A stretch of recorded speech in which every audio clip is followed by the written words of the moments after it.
Olá, tudo bem? Eu sou Ítalo Paiva, seja bem-vindo a mais um episódio do nosso Giro de Negócios. Você que está acessando aí pela primeira vez, a gente sempre convida pessoas especiais aqui como o seu Amândio. Seja bem-vindo, seu Amândio, Amândio Ferreira.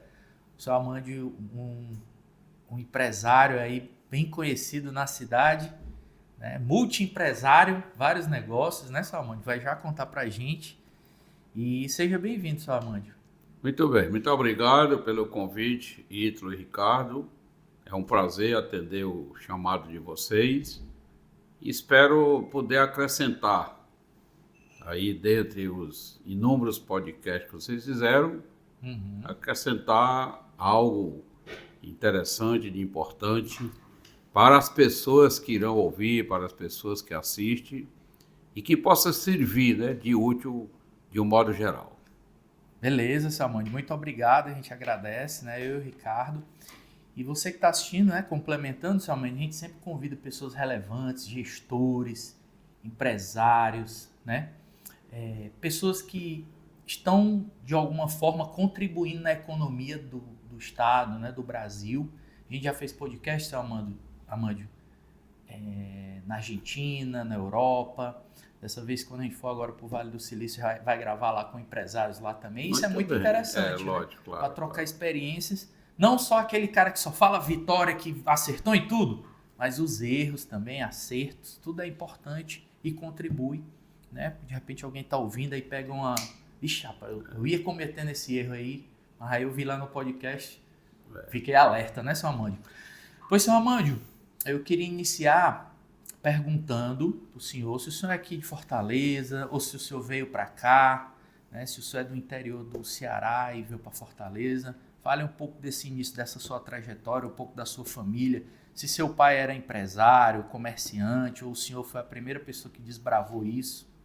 Bom, eu sou do Piauí, de uma cidade que quando eu nasci, em 1949, não era cidade, era um distrito de Pedro II, tanto é que eu sou registrado como de Pedro II, que é a cidade, como a maioria dos meus irmãos.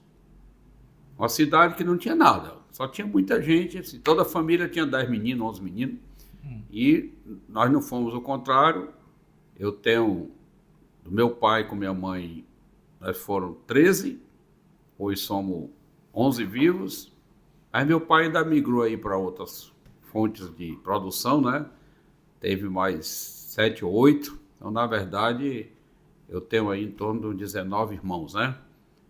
Então essa cidade tinha uma quadra de terra, chamado Povoado, e alguns arredores, como no caso do meu avô, parte de pai, que morava a mais de 1 quilômetro de onde a gente nasceu, de onde a gente vivia, né?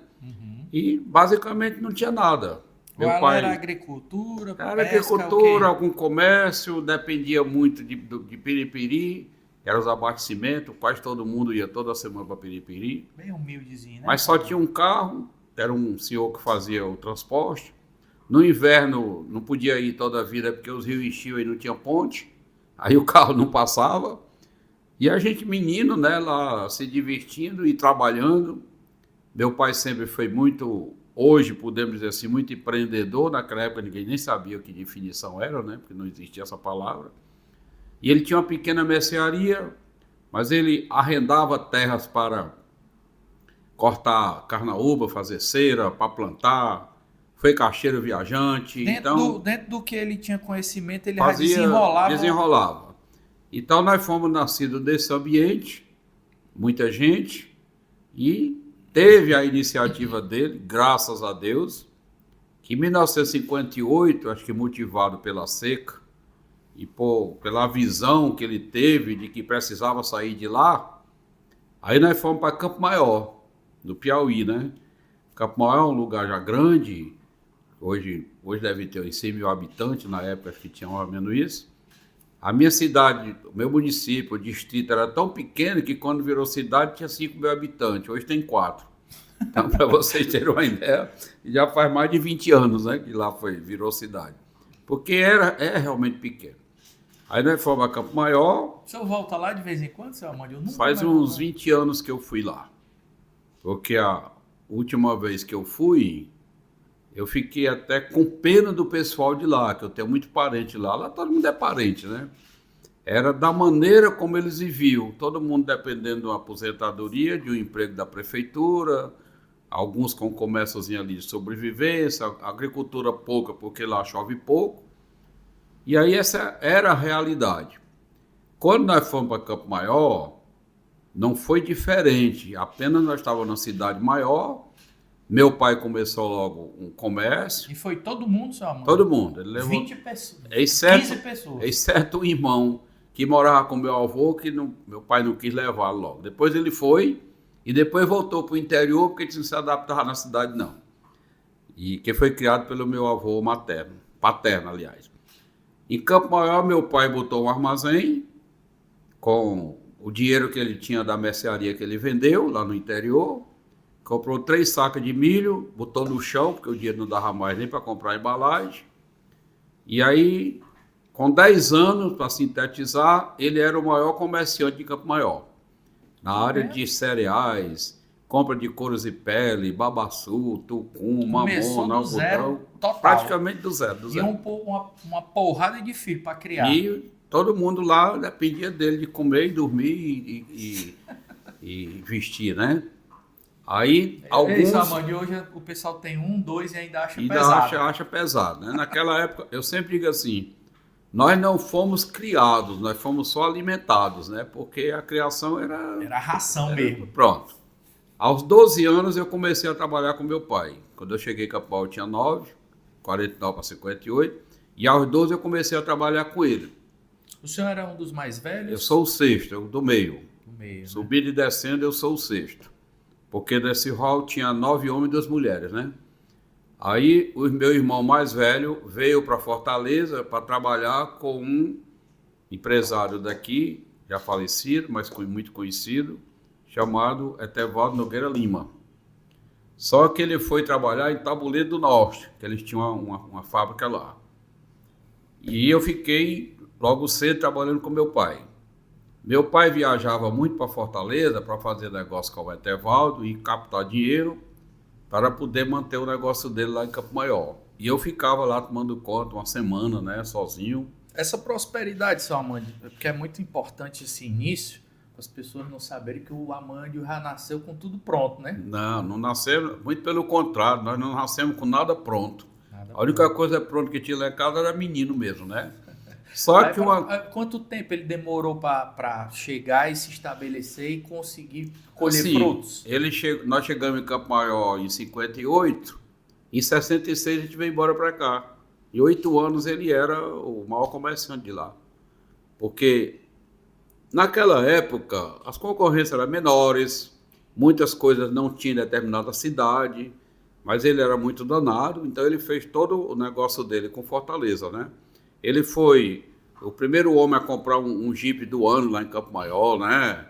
Então tinha algumas coisas que ele fazia, não porque precisava fazer, mas era conhecido por ser um homem muito danado, muito trabalhador. À frente do tempo, né? À frente do tempo. E isso nós tivemos, essa veia hereditária dele, da boa memória, como ele e minha mãe tinha, da disposição para o trabalho. Todos nós praticamente ainda hoje trabalhamos.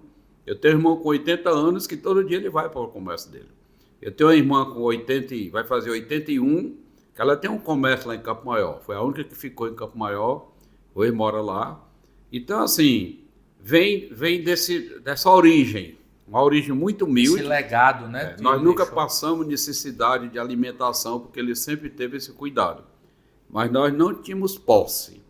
Tinha roupa, existiam as roupas especiais uma vez no ano, na época dos festejos da cidade, em Campo Maior do mesmo jeito. Então era comum as roupas serem compradas e os mais novos terminavam usando depois, porque os outros iam crescendo, né, e as roupas ficavam. A gente não tinha veículo inicialmente, eu tinha uma bicicleta, porque eu estudava à noite. Eu com 14 anos estudava à noite. Não tinha problema nenhum naquela época, ninguém era assaltado, ninguém era abordado por ninguém, então a gente podia andar a noite todo dia na cidade, mesmo em Campo Maior, uma cidade. Só uma história que eu conto, que nessa época aí do senhor aí, Até os anos 80 que o cara vinha andando numa rua escura, aí o medo dele, ai meu Deus, uma alma. Aí era uma pessoa, ufa, é uma pessoa, ufa. Aí hoje, né, Ricardo? O cara Hoje vem andando, aí, ai meu Deus, é uma pessoa. A pessoa Ele queria que fosse uma alma, né, seu Armando? queria. Então, assim, tinha essa vantagem. Em 58, quando você chegou em Campo Maior, e até hoje eu não sei por que Campo Maior, porque a gente tinha uma tia que já morava em Piripiri e tinha outra que morava em Campo Maior. Não sei se foi por isso, que era uma irmã da mamãe que já morava lá, também com 13 meninos. Lá eu tenho e 3 tias, com a mamãe e mais 2 tias, nasceram 33 pessoas. Então, eram produtores mesmo, além de muitos trabalhadores, todos eles. Aí houve todo esse período em Campo Maior, eu cuidava dos papéis, de nota fiscal, de despachar mercadoria, de mandar mercadoria para cá, de tudo, né? Fazia vigia em terreno que a gente levava as peles para envenenar, fazia de tudo, estudava à noite e tinha que passar. Campo Maior não tinha energia durante o dia, só tinha energia à noite, de 6 às 10 da noite. Então, me lembro de alguns fatos assim, que a gente fica pensando, como pode ter se escapado? Como deu certo, né, Como deu certo, todos, graças a Deus. A geladeira que a gente tinha era querosene. Quando não botava querosene dentro da geladeira, no outro dia a sala amanhecia cheia d'água, porque ela descongelava tudo, né? Porque não existia mercantil. Não existia um mercantil como se tem hoje, um supermercado. Todo dia você tinha que fazer a feira. E todo dia eu fazia a feira. 5 horas da manhã eu acordava com 12, 13 anos. Ia para o mercado. Aquele ponto de encontro, todo mundo se encontrava lá, conhecia. E tinha aquelas bancas que vendiam os cereais, com o saco aberto, e você comprava 1 quilo, 2 quilos, e na hora ele botava em saco, o saco era de papel. Ei, Salmande, mas não era de plástico, né? Olha que história legal, né? O cara com 14 anos era responsável por uma porrada de coisa, estudava de noite. Estudava à noite. Não o olho já era alerta, Salmande. E não podia ser reprovado. Não tinha esse detalhe. Porque tinha a sua dose de contrapartida do castigo, né? Responsabilidades. Então, aí, com o passar do tempo, eu tenho um irmão mais velho do que 1 ano, que o desejo dele era fazer medicina. E aí o papai mandou ele para Fortaleza para estudar já o científico, naquela época o científico, porque ele tinha que fazer medicina que só tinha na Federal do Ceará. Ele morava num pensionato só de homem, que tinha umas pessoas que tinham aqueles pensionatos, como ainda hoje tem, mas na época tinha só de homem, só de mulher. Acho que ainda tem, a casa do estudante. Tem. Mas a casa do estudante é só de homem, e esse era de graça, né? E o pensionato era pago. Ele já foi para o pensionato. Foi pensionato. Era lá na Praça da Lagoinha, muito conhecida. Morava lá uns 20 rapazes, que tinha uma senhora, um casal que cuidava com a alimentação, com tudo. Mas ela não permitia determinadas coisas e a responsabilidade do estudo era de cada um. Aí ele veio para fazer o primeiro científico aqui, estudava no liceu. E com uns 2 anos, já para ir para o terceiro científico, ele foi fazer cursinho e o liceu, para fazer o vestibular para medicina.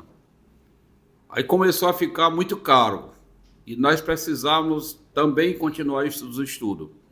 Em Campo Maior tinha só até o científico e depois parava. Era o normal para as mulheres, o científico para os homens, parava.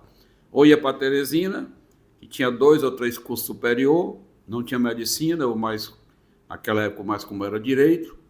Então ele teve a ideia de, bom, já que eu estou tendo uma despesa muito grande com meu filho lá em Fortaleza, nós vamos embora para lá todo mundo.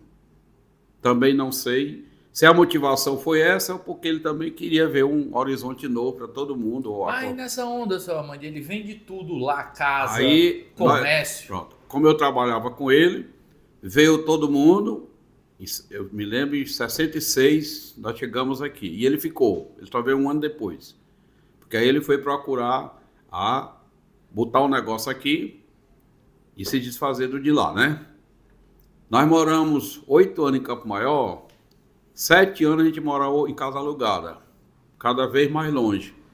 Porque aumentava o aluguel, aí ele tinha que ir para uma casa mais longe para manter o mesmo preço, né? E lá a gente tinha 1.001 utilidade, era um rodízio. Tinha que buscar água no açude para beber, porque tinha aquelas carroças puxadas por animal mesmo, que vendia as águas para as casas que podia comprar, mas ninguém podia. Então a gente tinha a roladeira, todo dia de manhã e de final da tarde a gente ia buscar água no açude para... Ei, Salmão, essa história aí, muita gente vai se identificar, viu? Porque meu pai fala muita coisa desse, ele sabe onde é que a família era, meu avô e tudo, de Várzea Alegre. Pronto, Várzea Alegre. Pequeno também. É pequeno, é. Aí tinha a dupla que ia buscar água, um dia era uma dupla, outro dia era outro, no açude ficava perto, mas um sofrimento, porque tinha algumas subidas, né? Uhum. E Ia de bike, Salmão, de animal? E a pé, em roladeira. A roladeira é uma coisa feita de madeira com 2 carcaças de pneu e 2 cordas amarradas com um negócio lá na frente para um puxar e o outro empurrar. E tinha as subidas. A gente cortava as mãos, porque às vezes os pneus soltavam uns arames, às vezes o da frente escorregava, a roladeira vinha para cima do outro, tá certo? Então, quando era para ir para o açude, que era descendo, era uma beleza, a gente ia correndo. E para subir é que era, porque a roladeira vinha cheia d'água. É isso, Armando, aí o senhor pensando, né, rapaz, como era difícil, né? Hoje, voltando ao tempo, a gente diz assim, como foi difícil e como foi possível fazer isso. Aí teve... Bom, aí se... E a felicidade boa, né, era só, mas o senhor só lembra ninguém, com bolo. ninguém ligava para o tempo, né? Fazia a coisa como uma coisa natural, ninguém reclamava de nada, era o processo. E era feliz. As casas que nós morávamos sempre teve poço, mas o poço a água não servia para beber, era só para banheiro, para se tomar banho. Então a água de beber tinha que pegar nas cacimbas lá no açude, porque a gente não podia comprar. Ninguém tinha dinheiro suficiente para estar comprando água todo dia, né? Aí, uma vez, a gente teve todos os tipos de doença: sarampo, varíola, catapora, tosse braba, tudo. E a papeira. E uma vez deu papeira em todos os homens dentro de casa. E aí como é que faz? Que não tinha quem fosse buscar água. Aí teve que realmente fazer um sacrifício e passar uma semana comprando água das carroças. Porque estava todo mundo doente, né? Não podia sair de dentro de casa, que era a papeira, a varíola deu períodos alternados, né? A catapora. Então tudo isso nós tivemos. Não tinha vacina de nada.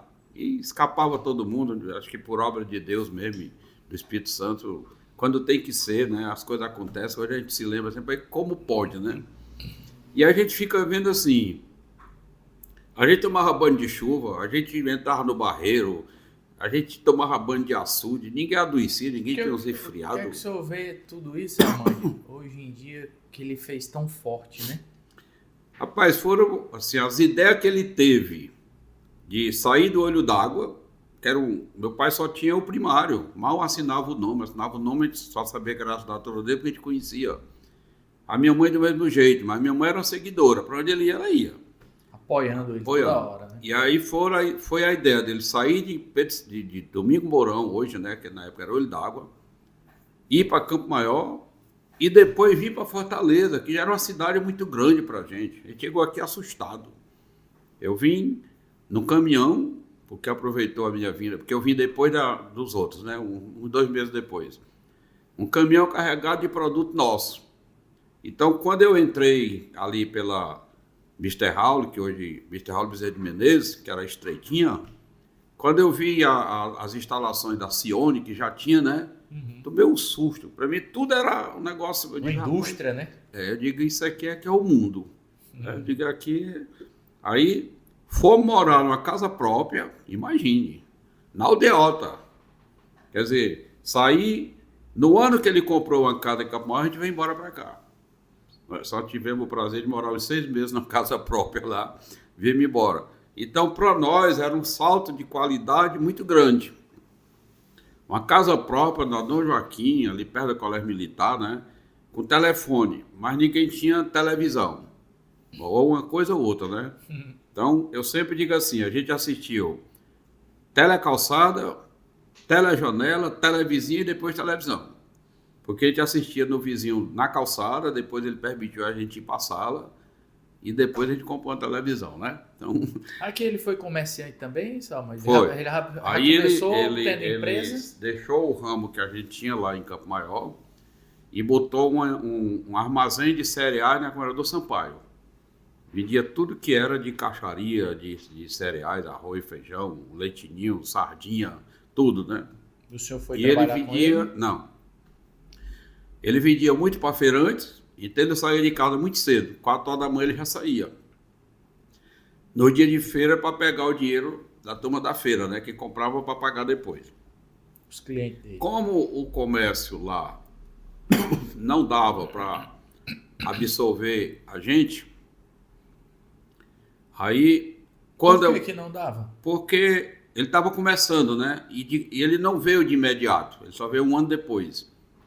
Quando ele chegou, quando a gente veio para cá, aí ele passou uma ligação, um telefonema para minha mãe, depois de passar uma manhã no pé do telefone esperando dar sinal, né? Porque era dessa maneira mesmo, né?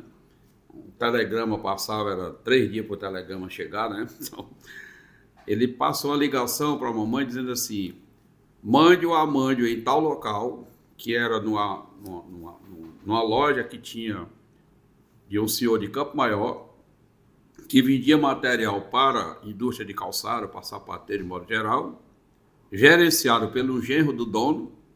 Mande ele lá para falar com fulano, que era o genro do rapaz, para o emprego para fulano de tal, para o Jorge, que é meu irmão. A comunicação aí, Samuel. Que era o que tinha sido criado pelo meu avô, que tinha vindo embora já para cá com a gente. Meu avô já muito velho, aí ele veio embora. E o Jorge precisava trabalhar porque era o mais velho. O meu irmão, depois de mim, estava estudando. Mas ele já não gostou do Campo Maior, ele já Pois teve é, que mas aí ele veio para cá. Fortaleza. Mas queria também trabalhar, né? Depois de mim, tinham 2 mais novos que não trabalhavam ainda, depois é que foram trabalhar.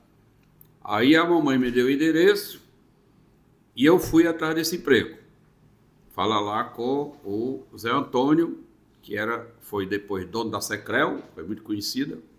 O Zé Antônio era casado com a menina lá de Campo Maior, né? Que ele era funcionário do Banco Brasil e gerenciava essa filial desse senhor, que era do sogro dele. Aí eu fui, o Zé Antônio já me conhecia lá de Campo Maior, porque o Zé Antônio foi do batalhão lá de Campo Maior, depois saiu, terminou o período dele lá, ele casou com essa menina de lá, e tinha passado no concurso do Banco Brasil, aí veio para Fortaleza para ser funcionário do banco, né? Como o armazém do sogro dele é em frente ao nosso lá em Campo Maior, o Zé Antônio me conhecia, porque ia por lá e tal. Aí eu fui atrás desse emprego com meu irmão. Isso eu tinha vindo embora para fazer a 4ª série aqui em Fortaleza. Aí o Zé Antônio me recebeu e disse: rapaz, de manhã cedo, porque ele tinha que ir para o banco, né? Por ser irmão eu não arranjo não, porque eu nem conheço seu irmão, porque meu irmão morava no interior, né? Agora, para você eu arranjo. Se você quiser, diga e fica, começa quando? Você que sabe, eu fico agora. Aí eu ele já fiquei... lhe conhecia, via que o senhor era danado, Já. né? Esse Antônio, o Zé Antônio é o que foi dono da Secrel. Foi dono da Secrel. Fundador da Secrel, né? Fundador da Secrel, que começaram com o escritório de contabilidade, depois migraram para a Secrel, que era um misto, com outro colega dele do banco, e depois com outro cunhado dele, que era o Ricardo Libro, né? Que casou com a irmã da mulher dele. Aí eu comecei a trabalhar lá nesse local. Fazia tudo. Que era uma empresa de material para calçado. Material para calçado. Então eu era balconista, eu era caixa, não sei o quê. E era dele a empresa? Não, do sogro dele. Do sogro dele, sim. Ele era o que o Zé Antônio trabalhava no banco 6 horas e o outro período ele ia para lá. Gerenciava Foi muito danado o Zé Antônio, muito inteligente. Mas morreu muito cedo porque ele morreu do coração. Eu com 50 anos de idade. Quanto? 50. Oh, rapaz. Aí, com 6 meses lá, eu fui promovido a gerente da loja. Bem novinho, sabe? Bem novinho. Eu tinha 18 anos. Aí, eu abria todo dia a loja, passei a abrir. Nunca cheguei um dia atrasado. Era abrir às 7 horas da manhã, porque o pessoal comprava cedo. Dia de segunda-feira, toda semana, chegava uma carrada de material lá do Piauí. Tinha algumas compras que eram de outros fornecedores, mas a maior parte era do próprio sogro dele. E comandava lá umas 6 pessoas, né? Com o passar do tempo, eu aprendi tudo lá. Aí eu termino a 4ª série, E fiquei na dúvida, né? Porque o que eu ia fazer, se o científico, o que fazia, o Zé Antônio olhou e disse, olha, faça contabilidade, que você tem um jeito para esse negócio de número aí. Você é tão organizado, tão jeitoso. Porque eu fazia o caixa, eu encerrava os caixas, entregava ele, mandava para o Piauí. Ele era quantos anos mais velho do que o senhor? O Zé Antônio, na época, devia ter uns 48, 49. Ele já era madurão, Já madurão, já de menino grande, já. Aí, o meu irmão trabalhava com o Etevaldo em Tabuleiro, que foi o papai conseguiu com ele, que ele veio antes da gente para trabalhar lá em Tabuleiro, com o Etevaldo. Só que aí depois ele veio embora para cá. O que é o Etevaldo, hein, Ricardo? É um auditório, né? Etevaldo tem um edifício aqui na Dom Luiz. É um edifício, né? Meu irmão trabalhou com ele uns 30 anos. Aí meu irmão resolveu se separar da mulher, disse que ia embora para Brasília, e disse ao Etevaldo que não ia mais ficar lá não, porque não estava mais dando certo, ia tentar a vida em Brasília. Aí o Etevaldo perguntou a ele, rapaz, e aí, como é que eu faço sem ninguém pro teu lugar? Ele disse, eu vou falar com meu irmão se ele quer vir. Era comigo. Aí falou comigo. Eu ganhava R$120 na época, 120 não sei o quê.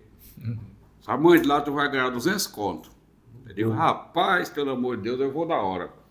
Eu trabalhava na Praça da Estação, morava na Dom Joaquim. A maioria das vezes eu ia a pé. Aí eu ficava lá o dia todo.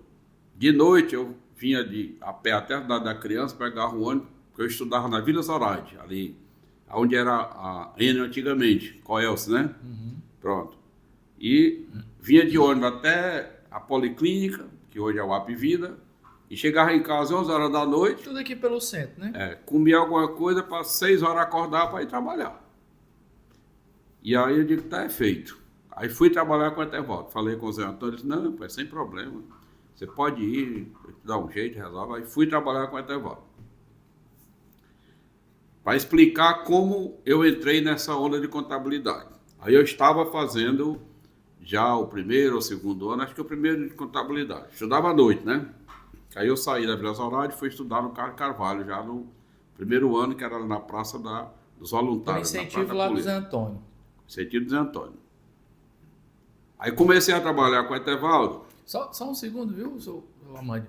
Para você que não sabe, a Secrel, depois de um tempo, na década de 80, acho que foi uma das maiores empresas de tecnologia, de automação, de sistema de contabilidade, sistema bancário. Porque a formação do Zé Antônio era contábil, do Luiz Martins Leitão era direito, e quando entrou o Ricardo, que era engenheiro de tecnologia, aí foi que eles deram um impulso muito grande na área de tecnologia da Secrel. A empresa ainda existe hoje, né? Existe, mas hoje está muito restrita. Ela tem, mas ela foi pioneira nessa época aí. O nome era Secrel, para você que é mais jovem, depois bota um Google aí. Secrel. Vai encontrar. Aí foi Secrelnet, foi Secrel isso. Foi um bocado de sobrenome posterior. Quando eu fui para o Etevaldo, tinha outro rapaz, também do Banco do Brasil, chamado Auro Ferreira da Silva, que não era contador, mas sabia tudo de contabilidade. Um exímio escritor, cara. O cara escrevia assim, chegava assim, rapaz, eu preciso de uma exposição de motivo aqui para isso assim, assim. Ele pegava o texto ali, pensava, com 2 horas ele estava com o negócio pronto.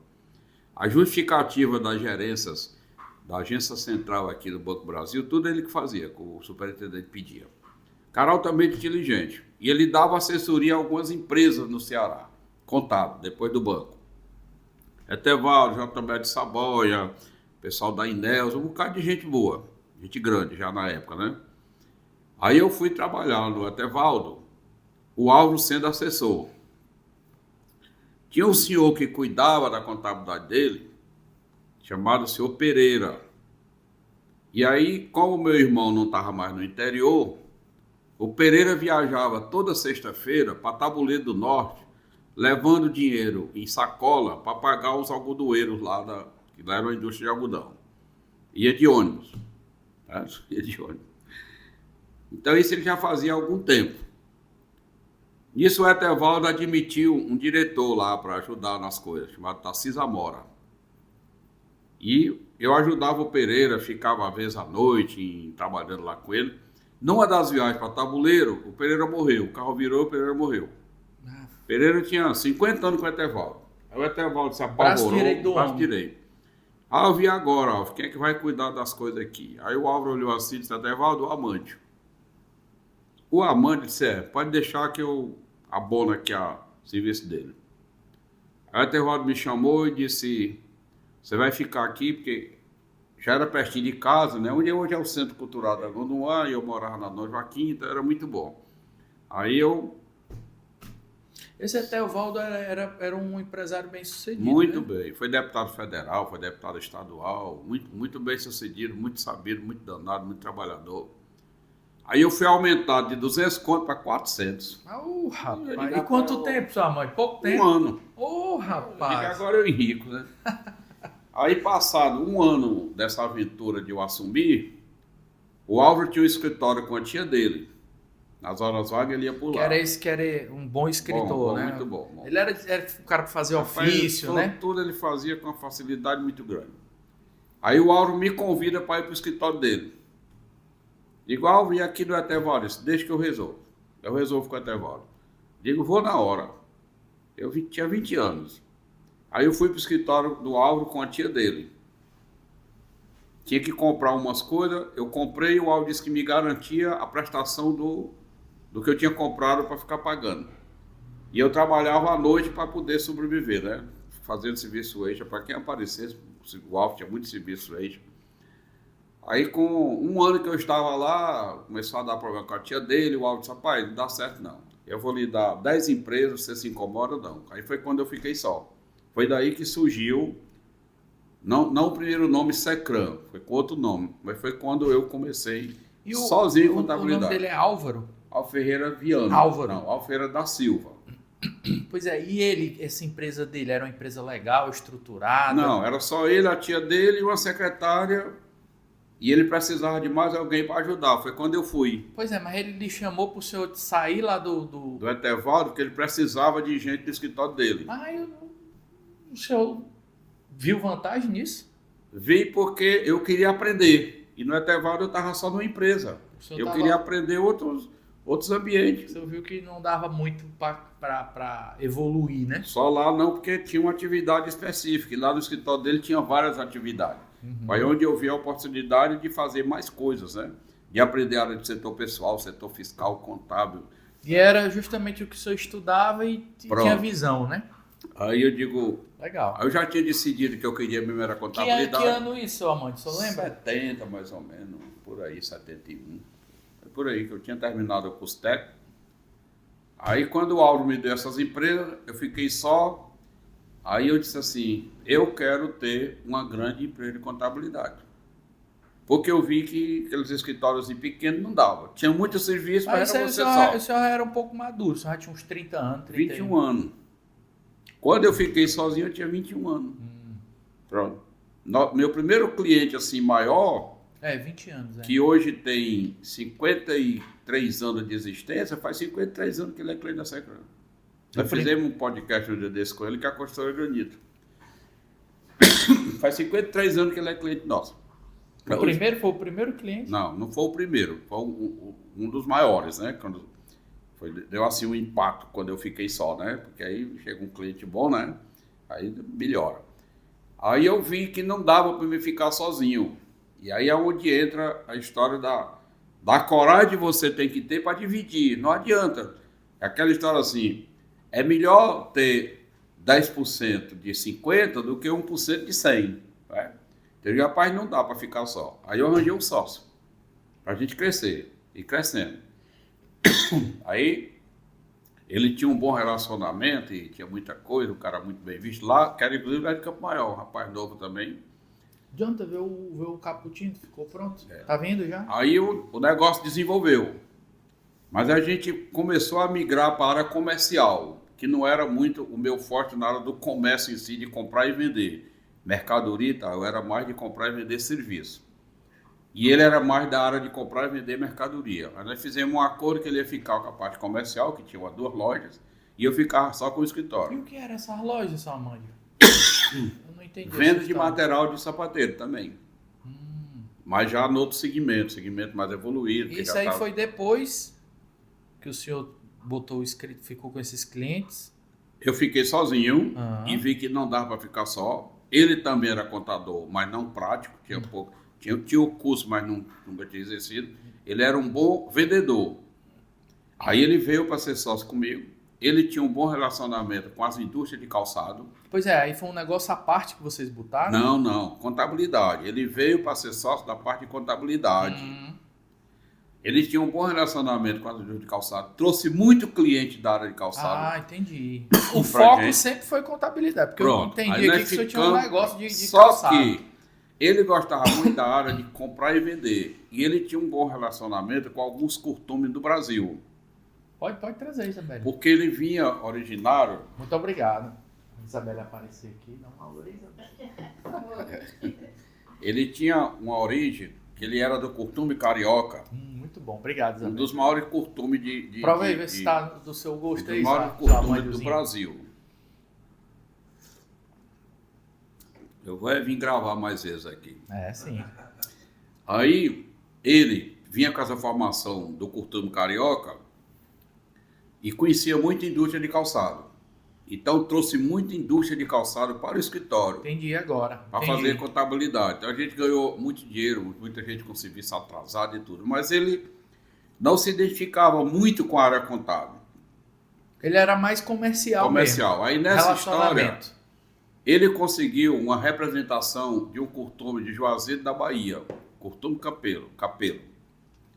E botamos a primeira loja. Ele me convenceu e nós migramos, fazia contabilidade também, mas tinha a primeira loja, inclusive era Vocês botaram um comércio depois, no né? comércio. Ele ficava um tempo no comércio, outro tempo no escritório, eu pouco ia no comércio. Depois abri uma filial, cresceram tanto a área contábil como a área comercial, mas faltava tempo porque eu me identificava muito com a contabilidade, ele muito com o comércio, aí nós entramos num acordo. Ele ficava com o comércio e eu ficava com a contabilidade. Aí eu fiquei só novamente, aí chamei outro rapaz para ser sócio, que era já com formação técnica, que era com a visão contábil. Se eu não me engano, na época era o Epitácio. Aí nós fomos para a rua Senador Pompeu, porque eu tinha começado na Fernando Peixoto. Depois a gente foi para um localzinho menor lá, já Sampaio, depois fui para Senador Pompeu. Foi quando a gente separou dele, eu fiquei lá. Aí depois eu fui para Sena Madureira, né? Foram poucos endereços, foi só Fernando Peixoto, Senador Pompeu, Sena Madureira e agora Visconde do Rio Branco. E aí as coisas estavam crescendo, né? O senhor sempre Chegou viu, ao ponto- o senhor sempre viu com bons olhos esse tipo de serviço, Amanda? Sempre. O senhor sempre enxergou sempre, legal sempre. que era um bom Era uma ramo. necessidade das empresas, sendo que o viés naquela época era muito fiscal. Hoje, a contabilidade tem outro viés, que tem o viés fiscal, mas tem um viés muito empresarial. Na época, não.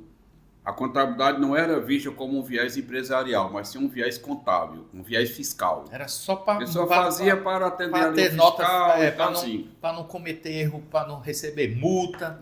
Tinha muito mais valor a parte fiscal do que a parte contábil. Hoje tem muito mais valor a parte contábil. Porque há uma necessidade muito maior de avaliação, de análise, de envolvimento, de investimento, né? Então, você imaginar que uma empresa ia investir noutra era muito raro. Hoje é muito comum, né?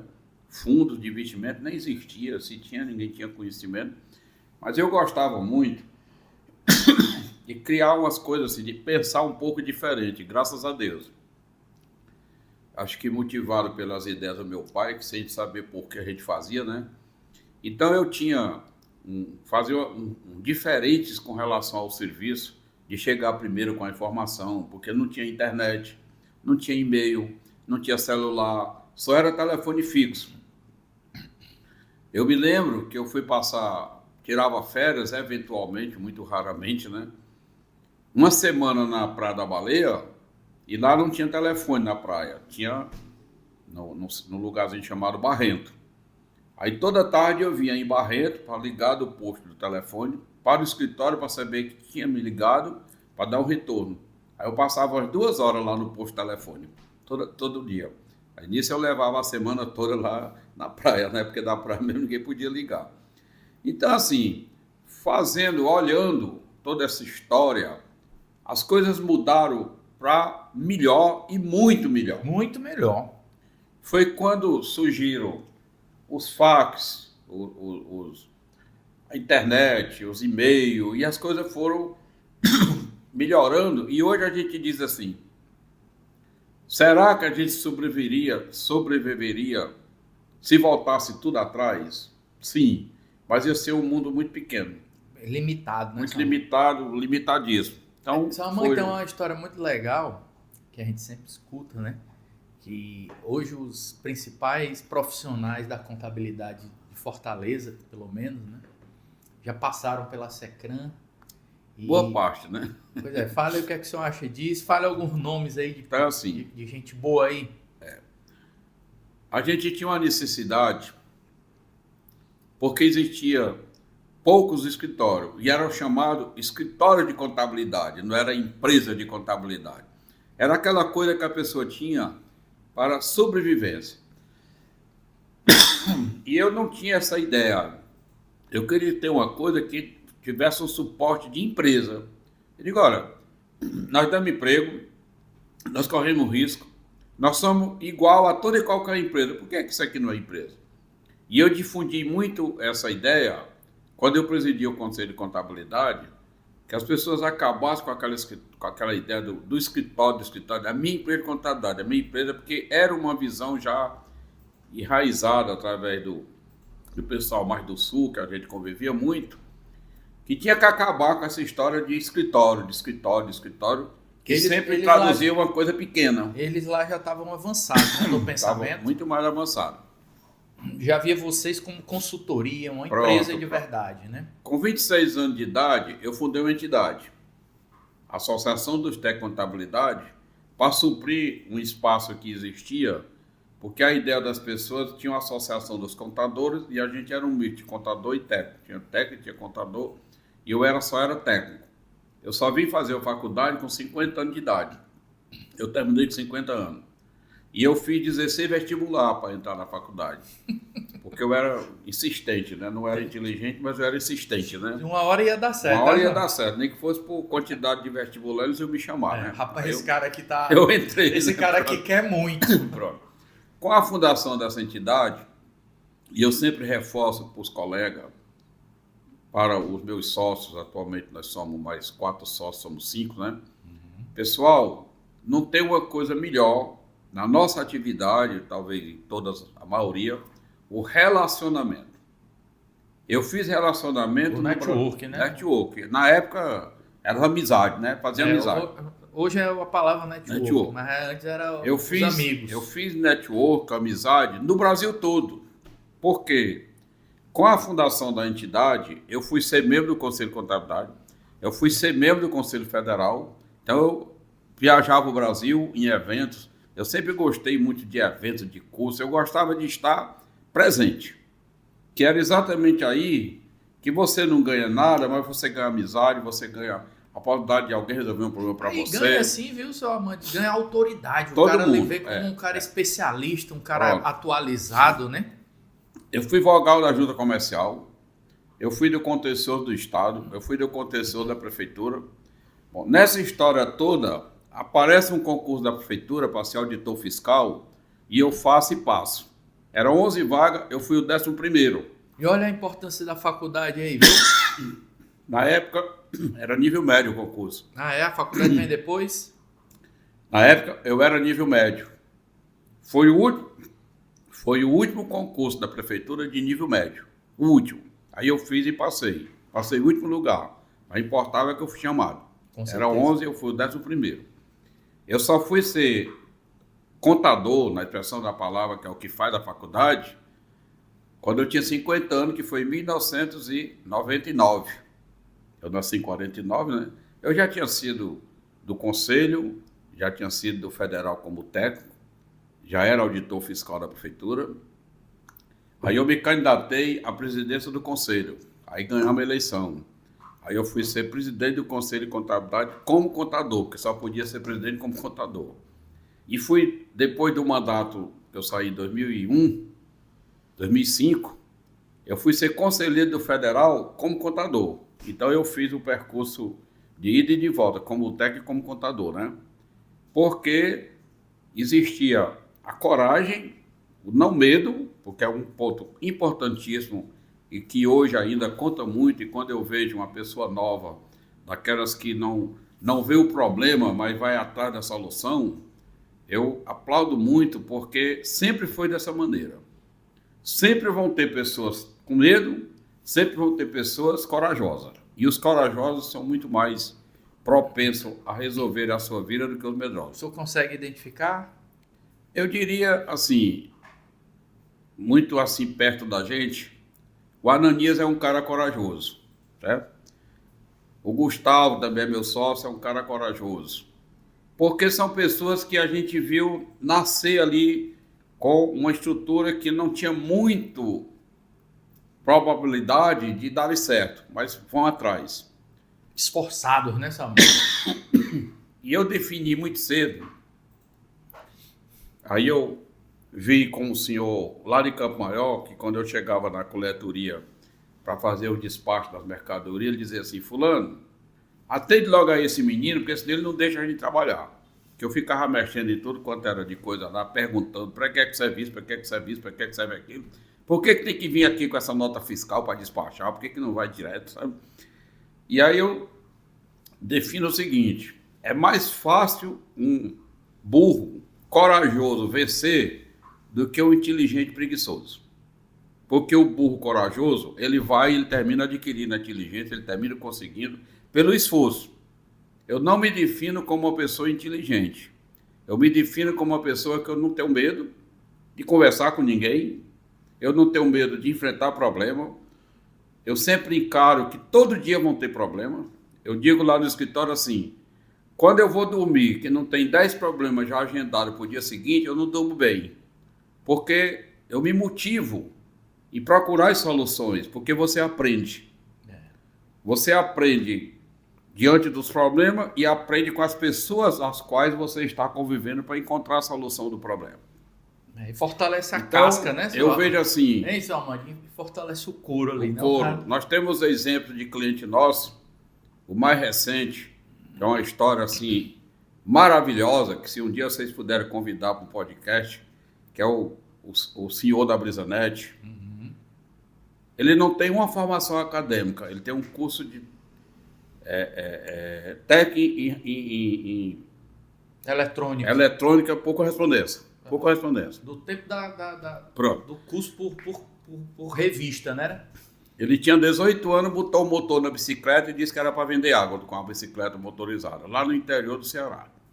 E hoje é uma das maiores empresas de... Fala aí para quem está assistindo aí, Salmani, que não sabe o que é a Brisanet. A Brisanet hoje é um dos maiores provedores de internet do Brasil, fora Oi, Claro, Vivo e mais umas duas. Ela é a líder de cliente de serviço no Nordeste todo, Norte e Nordeste. Está implantando o 5G no Ceará. E nós conhecemos a Brisanet com 70 empregados e hoje ela tem 8 mil. Nós conhecemos a Brisanet com 700 clientes, hoje ela tem 1.400.000 clientes. Em menos de 20 anos de vida. E essa empresa, seu Amandio, ela é cliente da Secran? Ela é cliente da Secran há quase 20 anos. Muito bem, parabéns a Secran, parabéns aí a Brisanet. Então nós temos muitos casos de sucesso, tem os insucessos, não adianta estar contando que sucesso não se conta. Tem que se contar coisas positivas. De empresas que cresceram, que a gente viu crescendo, muitas até deixaram de ser cliente. Ruim é quando quebra, mas deixando e crescendo, para nós é até louvável. Nós temos cliente como a Acalca, mais de 20 anos que é cliente nosso. A Naumatel continua sendo nossa cliente. E muitos outros, né? Então, assim, a minha ideia é que a gente tivesse uma grande empresa de contabilidade. Podia ser só no Ceará. E que não dava para me fazer uma grande empresa sozinho. Não. Aí foi quando eu comecei a agregar sócio, e hoje nós temos um quadro de sócio bem equilibrado, que sou eu, a Amanda, minha filha, o Anania, meu genro, o Gustavo e o Olavo, que não são nem parentes, mas são sócios, que entraram como estagiário na Secran, porque se dá também a oportunidade das pessoas se desenvolver. Todos dois passaram por todos os processos, né? Gustavo fazia faculdade, foi como estagiário, hoje é nosso sócio. Vou lá fazer faculdade, já tem mais de 30 anos na Secran, e hoje é nosso sócio. Então você vê que não há barreira, a gente vai avaliando e vê o potencial das pessoas.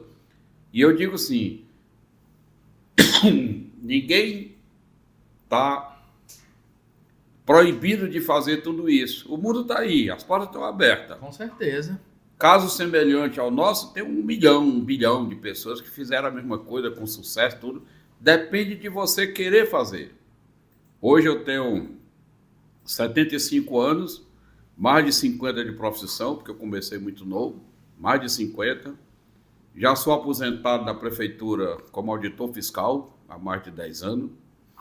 E tenho ainda muita vontade do trabalho. O seu Amandio é uma pessoa que a gente, pelo menos eu conheci em uma missão empresarial que a gente fez para São Paulo, né?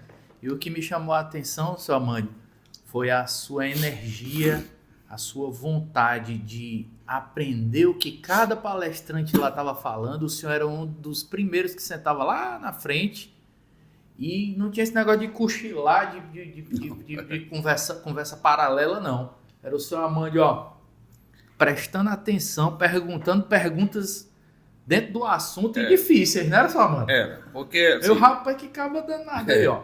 A minha visão é que a gente tem que estar participando.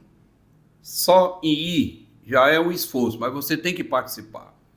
Então eu sempre gostei de fazer curso, de participar, já fiz N cursos, já também dei algumas coisas. Com a sua experiência, seu Amandio, puxando aí para o nosso lado, com a sua experiência, como é que foi essa experiência da missão empresarial que a gente fez junto com a Secran, com clientes da Secran para São Paulo? Olha, me surpreendeu, primeiro porque eu não imaginava que o pessoal se envolvesse tanto. O que a gente viu foi o envolvimento de todo mundo. Outro aspecto positivo foi a atenção que as empresas dão. Elas sabem, claro, que ela procurou saber, qual é o perfil das pessoas que vão, mas parece que para eles é indiferente. Eles estão fazendo ali uma exposição das empresas dele como network, né? Isso mesmo. Por quê? Nós assistimos palestra da IBM, palestra do Google, onde os caras expõem as coisas como se estivesse falando com um mundo de empresários do mais alto poder econômico, quando eles sabem que não é. Mas eles ali estão fazendo também o network dele, porque eles sabem que nós utilizamos o produto dele, direto ou indiretamente. Então, me surpreendeu a atenção. O superintendente sul-americano. Sul-americano, e dá uma palestra. O presidente daquela de empreendedora de imobiliária que foi fazer a palestra. Os coquetéis que os caras ofereciam, quer dizer, é uma coisa que eu fiquei surpreso da maneira, da atenção que esse povo deu. Que faltou foi tempo para a gente fazer mais alguma coisa, porque ainda tivemos que cancelar algumas palestras. E o envolvimento do nosso pessoal, do primeiro ao último dia. Nós praticamente não tivemos desvio das pessoas. 100% a adesão, né? Na participação, 100%. Eu acho que também, por ser uma missão da Secran, e as pessoas estarem vendo 3 pessoas da Secran participando, contou muito, porque eles se sentiram também apoiados, né? Além de ter sido uma ação da Loop com a Secran, os clientes se sentiram apoiados e ficaram até pedindo já a pensar que se pensasse em outras, né?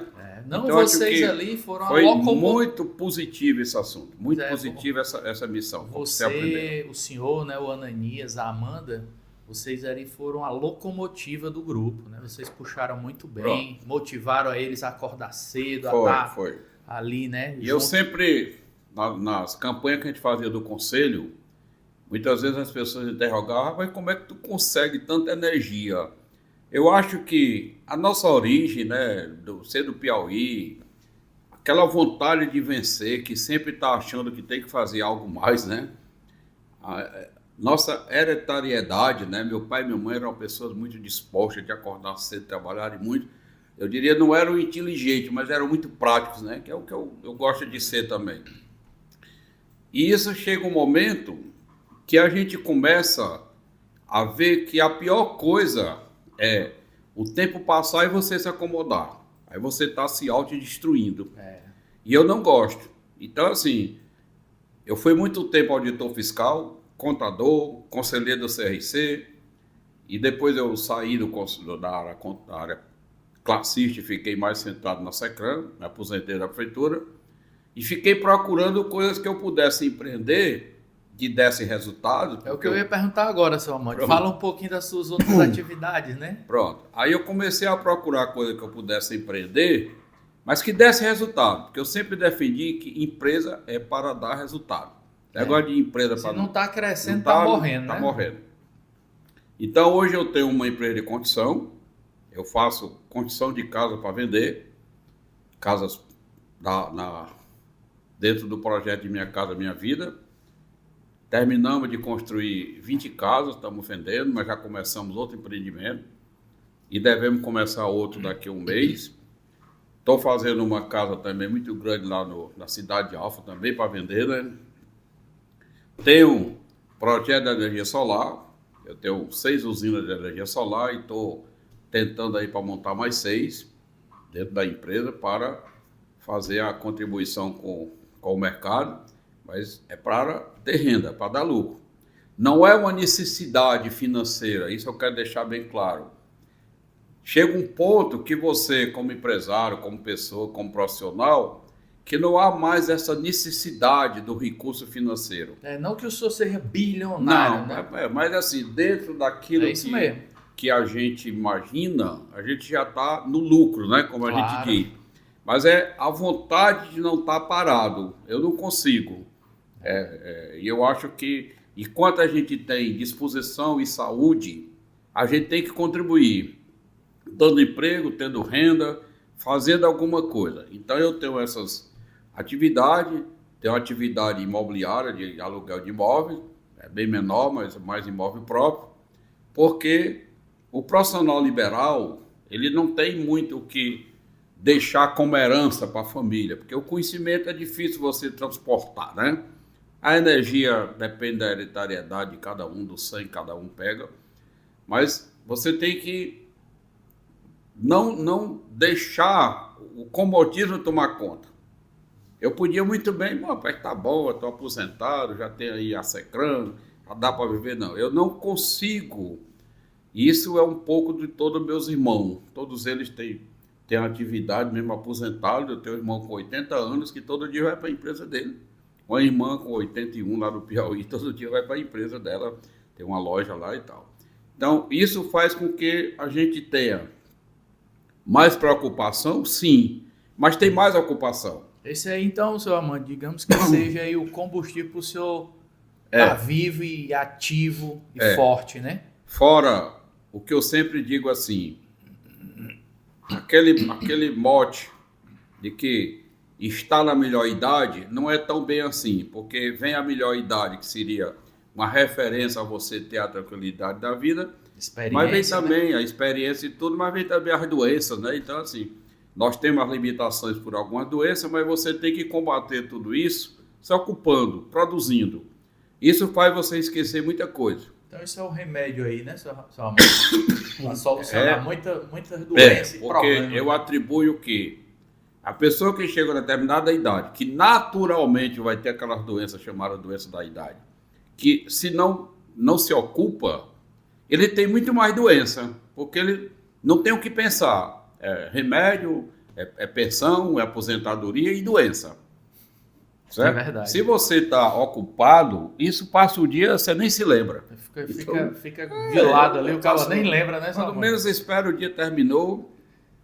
Também. Amândio, fale um pouquinho aí da sua paixão pelo Fortaleza. Pronto. E pelos rachinhas, pelos futebol, os futebol que o senhor joga aí, que o senhor fez até gol aí esse final de semana. Quando nós chegamos em Fortaleza, já tinha essa disputa ferrenha Ceará e Fortaleza, e lá em Campo Maior a gente já tinha uma veia futebolística, embora não jogasse, mas meu pai foi presidente de um dos clubes lá de Campo Maior, né? Foi do Caiçara Futebol Clube. E lá no interior, ele jogava, né? No interior, a jogada era uma graça, né? Aí quando a gente veio pra cá, ninguém tinha nenhuma opção. E um dia a gente foi pro jogo, Ceará e Fortaleza, logo que chegamos aqui, e eu me lembro que o Ceará deu de 5-1 no Fortaleza. Digo, rapaz, eu vou ter esse que perdeu. Pronto, aí comecei a torcer Fortaleza, né? Tenho alguns irmãos que torcem Ceará, mas a maioria é Fortaleza, acho que só 2 torcem Ceará. E aí, aos poucos, a gente ia para futebol e tal, eu terminei participando de diretoria do Fortaleza, do Conselho Fiscal. Hoje eu sou conselheiro do Fortaleza, mas não sou mais da direção. Mas conheço todo mundo lá do Fortaleza, desde o presidente aos outros presidentes anteriores, né? Flávio Novaes, Oswaldo Azinho, né? Hoje o Marcelo Paes. Então a gente viu muita coisa carente ou ruim no Fortaleza. Vivemos todo o período da Série C, né? Tendo que aguentar, mas suportamos. Então o futebol tem isso, né? Essa veia do lá em cima, fases, lá né? embaixo, As fases. normal. E sempre eu gostei. E logo que eu cheguei aqui em Fortaleza, eu morava na Dom Joaquim, a gente batia racha de praia. Joguei muito ali No Náutico ali, né? no Náutico, né? Por ali. Porque não tinha o aterro. Não. Ali onde era o aterro eram as dunas, né? Era. Então a gente jogava mais na frente. Ia muito cedo para a praia para jogar.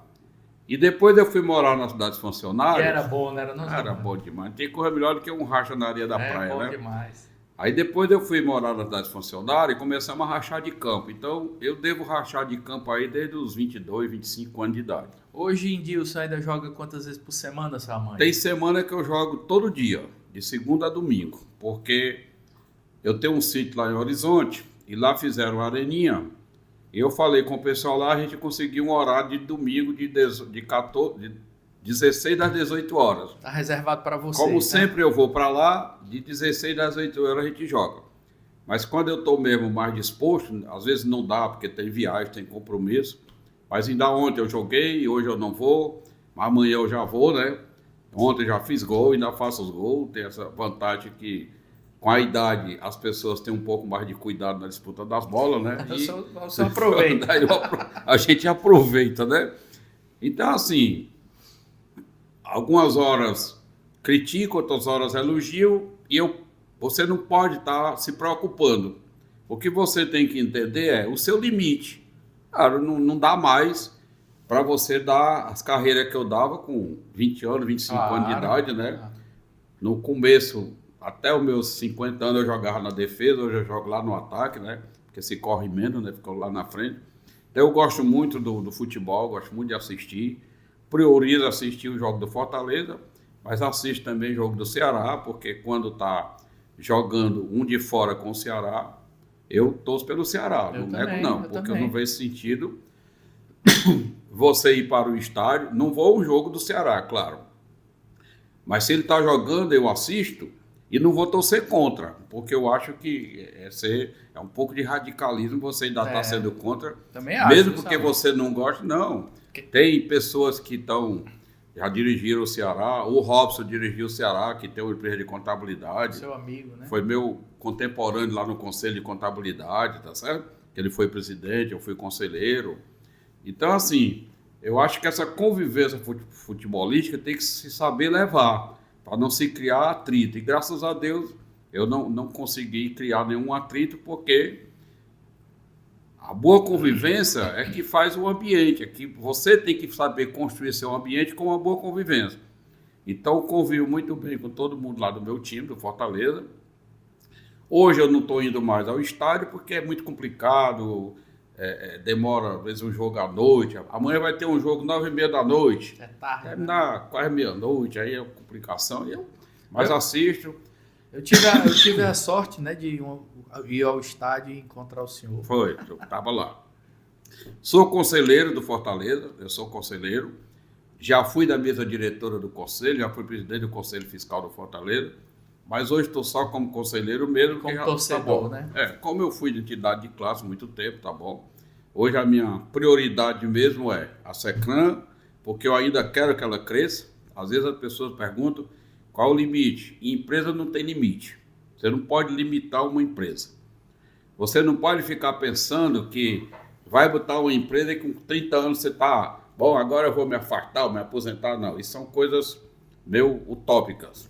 A empresa sempre está dependendo da direção das pessoas. É um filho que nunca amadurece, né? Então eu quero que ela cresça muito, está bem entregue.